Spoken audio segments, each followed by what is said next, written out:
Bonjour, ça me fait plaisir de vous retrouver dans cette vidéo. C'est le moment de la rentrée, le moment de septembre, où il y a plein de choses qui se réorganisent, d'ailleurs bien dans l'énergie finalement de la Vierge qui nous accompagne. Un moment souvent de redémarrage, même s'il y a, je dirais, souvent deux départs. Il va y avoir le mois de janvier où on commence une nouvelle année civile. Mais il y a aussi vraiment ce mois de septembre qui peut être plus ou moins marqué, selon aussi si on a une vie de famille, des enfants, l'école qui reprend. Mais même en général, si on vit seul, souvent l'été c'est quand même un moment assez à part et je pense que tout le monde peut un peu le sentir. Donc ce mois de septembre, une énergie de reprise, mais aussi pourquoi pas de bilan, de réorganisation, de redéfinition de ce qu'on peut avoir envie de faire, de pas faire, etc. Alors justement, dans ce sens-là, moi j'avais envie de vous partager qu'il y a énormément de choses qui changent en moi et qui vont du coup se retransmettre aussi au travers des vidéos que je fais, puis de ma vie au sens large et entre autres professionnelle. Donc je vous amènerai tout ça un petit peu progressivement au fur et à mesure de septembre, octobre, peut-être novembre, selon tout le temps de mise en place que je vais avoir pour ce nouvel élan de créativité qui jaillit et qui m'enthousiasme beaucoup et qui demande vraiment une vraie transformation. Donc il faut le temps aussi qu'elle s'amorce. Donc je vous partagerai un petit peu cette nouvelle poudre d'intention, d'envie, de création au fur et à mesure qu'elle s'amorce. Tout ça pour vous dire aussi que dans mes vidéos, il y aurait des vidéos qui traitent toujours un peu d'astrologie, mais j'ai envie d'ouvrir le champ à plus large que l'astrologie et de vous emmener aussi à d'autres endroits, des endroits qui peuvent sembler très simples, mais qu'en même temps, si on prend pas le temps de recevoir cette info, ou de se dire « Ah bah oui, c'est vrai, elle m'a donné cette idée-là, oh bah oui, j'aurais pu y penser toute seule », mais n'empêche que, toute seule, je l'ai pas forcément fait, je l'ai pas forcément honoré.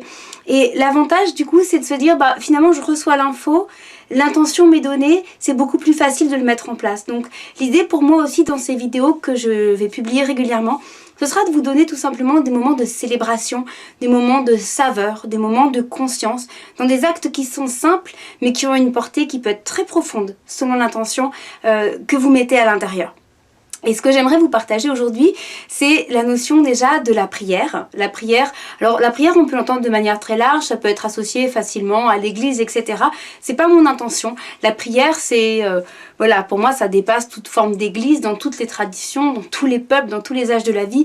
L'homme a toujours prié pour s'en remettre à plus grand que lui et donc la force de la prière pour moi est quelque chose qui est au cœur de ma vie et qui est très important. Et j'avais envie de vous partager une pratique très simple, mais très précieuse à mon sens. Alors, quelle est cette pratique? Eh bien, je vais tout simplement vous dire d'où elle sort, c'est pas moi qui l'ai créée.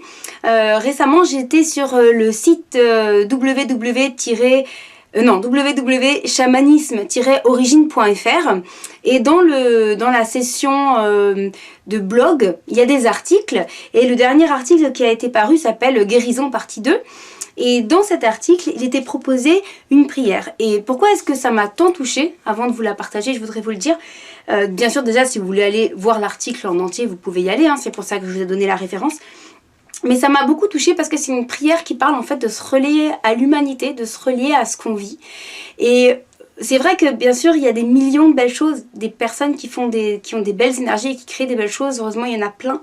Mais si on pose le regard sur la masse, c'est quand même assez facile de percevoir que l'humanité, elle est quand même un petit peu en train de déraper, qu'il y a un manque de conscience qui est général, qu'il y a un manque de respect de la vie, du vivant qui est général et que on est en train complètement d'épuiser la terre et qu'au bout d'un moment, ça va à un point de non-retour où on est en train de saccager la possibilité de la vie sur la terre.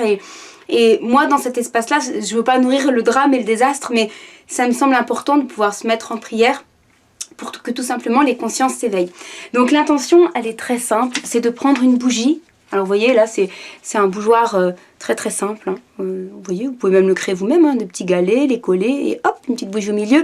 Tout comme vous pouvez prendre un bougeoir que vous avez, tout comme vous pouvez aussi décider de vous offrir un bougeoir de célébration qui peut être que pour des moments de prière. Ça, c'est à chacun après d'amener, je dirais, l'acte magique, l'acte joli qui va donner du sens à ce qui est fait. Et donc l'idée de cette prière, c'est que si chaque soir, chaque humain allumait une bougie en conscience pour prier pour l'état du monde, eh ben ça aurait une forte répercussion. Et c'est pour ça que ça faisait sens pour moi de pouvoir le partager, parce que depuis que j'ai lu cet article, je l'ai lu mi-août à peu près, tous les soirs, j'ai fait ce rituel, j'ai à chaque fois allumé une bougie. Et là même, je propose à mes enfants de le faire avec moi. Donc à la maison, on est 5, donc c'est 5 petites bougies qui s'allument et qui brillent. Et je souhaite vraiment profondément que d'autres personnes puissent allumer leur flamme, allumer aussi leur flamme, leur cœur, pour se relier dans la prière. Alors, vous pouvez dire aussi ce qui vous vient du cœur, vous n'êtes pas obligé de réciter une prière. Moi, je vais vous partager celle qui a été notée parce que je la trouve très belle. Cette flamme qui vacille est l'humanité qui a besoin de mon amour. Je suis l'amour vibrant du divin. Je donne celui-ci à cette humanité pour qu'elle retrouve la raison. Que l'univers prenne cette prière qui vient du cœur. Et donc moi, personnellement, je la répète 3 fois. Après, chacun fait comme il veut. Et j'essaie de la dire le plus possible en conscience. C'est donc une prière qui vient de Loup Blanc, du site chamanisme-de-l'origine.fr, que vous pouvez retrouver ou la noter depuis la vidéo, c'est vous qui voyez. Mais voilà, mon intention aujourd'hui, c'était celle-là. C'est de vous partager la force de la prière, la force de la pensée, dans l'intention d'amour. Dans l'intention d'amour, parce que je crois qu'aujourd'hui, on en a vraiment besoin. Et que autant de flammes qui s'allument, de lanternes qui brillent dans la nuit pour éclairer la conscience, et ben c'est autant de flammes qui contribuent à la lumière dans le monde. Et c'est vraiment ce que je souhaite à tout un chacun, d'éveiller cette joyeuse flamme de la conscience. Merci à vous de votre écoute et puis je vous souhaite tout simplement une belle expérience dans cette notion de célébration et de prière. À bientôt!